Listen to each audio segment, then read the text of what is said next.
See my face here? During this moment, I was questioning why the have I decided to do this thing. The worst part, another run was starting in just 3 hours. 4x4x48 is the challenge by David Goggins, an ex-Navy SEAL and, according to Google, the toughest man alive. What are the rules? 4 miles every 4 hours for 48 hours. But the question is, why would I do this thing? During the last couple of months, I felt that I'm getting quite comfy. I was getting quite comfortable. I stopped going to the gym, I stopped stretching regularly, and although that I was still running around 50k a week, I just felt that I'm losing the edge. So I decided to use this challenge as a reset. I even made some additional rules to make this challenge even more challenging. So here are my top lessons from completing the 4x4x48 challenge by David Goggins. Alright, so I'm finally getting prepared. This is my heart rate monitor, head torch. Alright, it works. This thing on my neck, if I would be cold, some socks, shorts, leggings, t-shirts, cap, long sleeve shirts, boxers, fuel, jacket, and of course I'll be running in shoes, but I'm not putting them on my bed because I live in Europe and I actually find it gross to put shoes on my bed. In full transparency, I finished 4x4x48 last year as well, but I just didn't give it my all. So I wanted to change it. I wanted to do it properly this time. And I came up with 3 additional rules. The rule number 1 was that I will always use the same running route. And I did it for 2 reasons. First, because I didn't want to think about where I should run. It's simple. And second, I want to make it extra boring because recently I was having issues with doing the boring tasks, so why not to apply it in my runs as well and actually embrace the suck. I will only take the stairs, and I lived in the 5th floor, so I wasn't sure whether it's a good idea because the last thing you actually want to do is to go up the stairs. But well, that was the rule, so I decided that I will stick to it. No headphones. Because I wanted to tune into my head, into my inner dialogue, instead of listening to some podcast or music. And I knew that setting these rules and actually planning everything beforehand, it will make the thing, well, not easier, but I would say smoother. But after the first run at 8 p.m. on Friday, it actually got much more difficult. And it happened much quicker than I actually anticipated.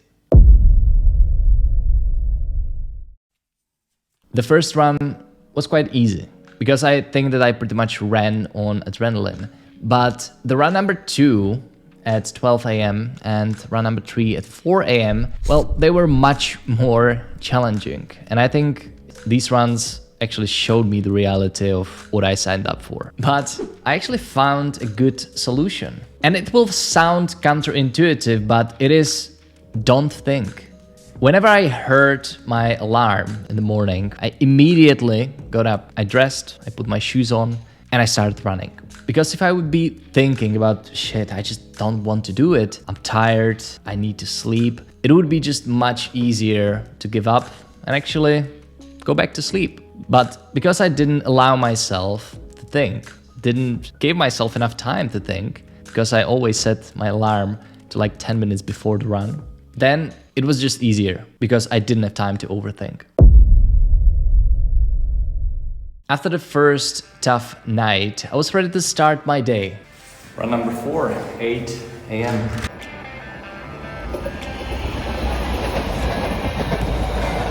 You see, the runs only took me around 38 to 43 minutes, so I always had more than 3 hours in between to do things that I consider important. So I either worked or I was stretching right after the run. During the night I slept or I was eating. And I also spent quite a lot of time with my girlfriend. How it was? The foam roller massage and stretching definitely helped. But my phone died in the in the last 1.5K, but I got it done, which is important.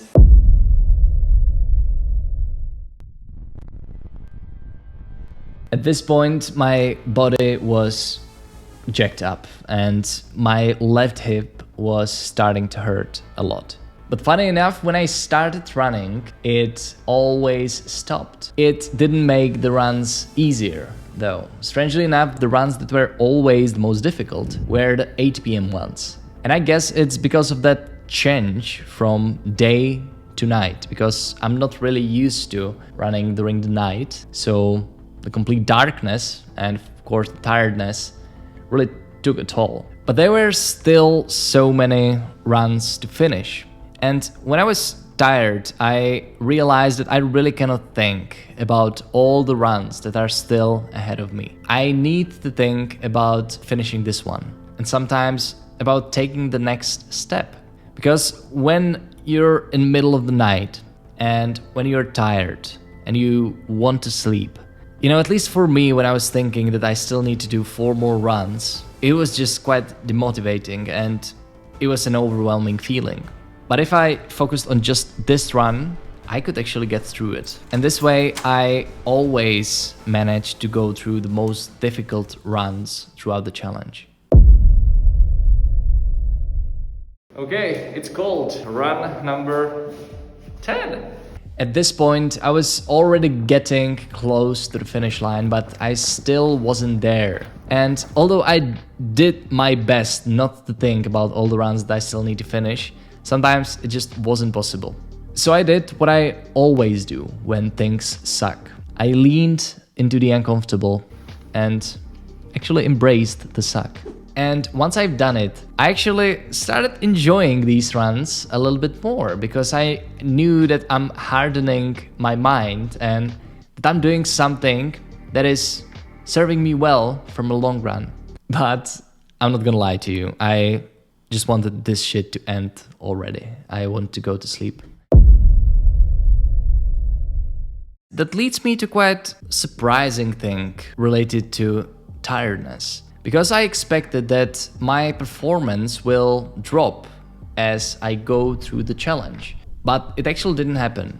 One of my worst runs were early in the challenge, and the last run was actually the best. But that doesn't mean that I was 100% sharp. During the night runs, I think that I was hallucinating, because I saw people walking there, and as I was getting closer, they disappeared.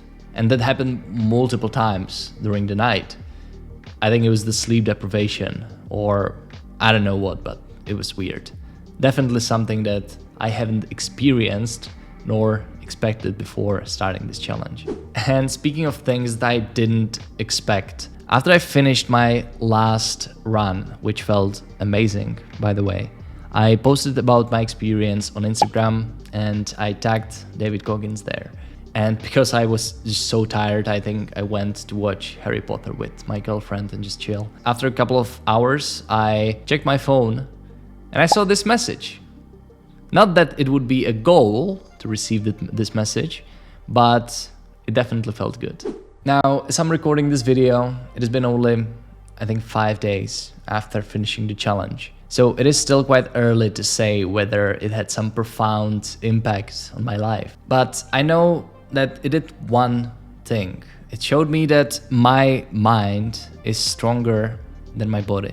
Because if I would be listening to my body, I think that I would give up after 3 or 4 runs. But because I made a decision and I actually applied some of the lessons that I shared in this video, I was able to push through and successfully complete this challenge. And I think that this is something that can be applied to all aspects of my life as well, because very often there are things that I don't want to do, but I know that I need to do them. I know that if I will complete this task, it will get me closer to my goal.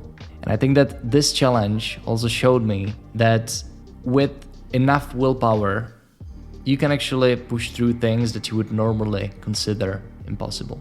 So whether you're considering doing this challenge or not, I would love to hear your thoughts down in the comments. And if you enjoyed this video, please subscribe or watch this video next, where I talked about 5 lessons that changed my life. 5 lessons from David Goggins. I hope you will enjoy. Thank you.